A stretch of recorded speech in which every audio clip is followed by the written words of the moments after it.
I think we're very goal aligned with, we want a strong economy, we want a strong manufacturing base in this country. I think we're very aligned there. We both agree that the auto industry is important, and the jobs that the auto industry provides, and the indirect jobs from doing business in this country. So I think there's a lot that we can work on. And of course, there's going to be change. Anytime you have an administrative change, there's policy changes that occur. We've been working with every administration for the last several decades, and General Motors will continue to do that. But I'm actually looking forward to working with the president and with the administration, because I think we can grow the importance of the auto industry and manufacturing. And so I think there's a lot that we have in common.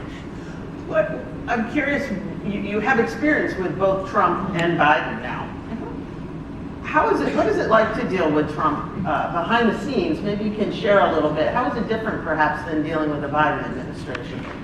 I think with both, you're having factual conversations, and I think a lot of what my role is as a CEO is to help people understand what are the implications of some of the things that people are thinking about at either party, and what's realistic, and what's going to do something that's good for the economy and good for jobs, and what could have an unintended consequence. And that's what we did working with the Trump administration, and that's what we did with the Biden administration. Before that, with the Obama administration, that's what we'll do with the second term for President Trump and his team.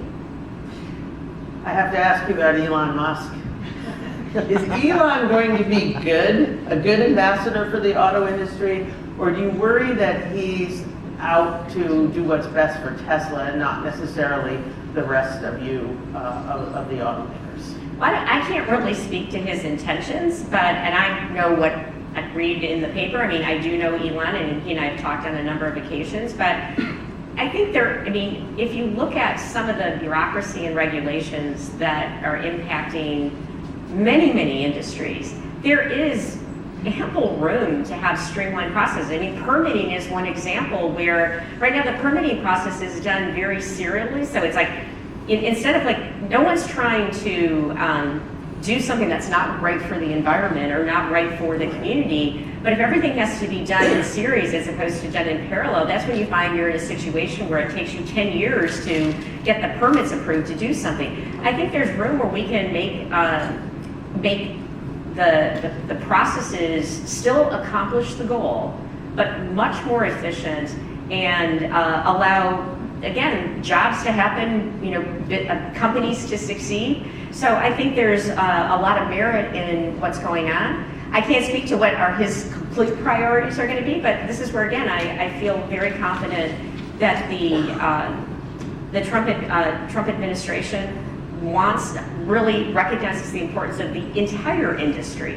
And so you feel that he will represent GM's interests as well as Tesla's when he's talking to President Trump, and also on this Doge thing? Well, I think, again, I was speaking about what the Department of Government Efficiency. I think there's plenty of room for opportunity to make things more efficient. I mean, I think we're going to have to see, what the policies are going to be. It's hard for me to predict what's going to happen. I'll just say, we're doing a lot of scenario planning. We are doing things that we can do proactively, and we'll adjust accordingly.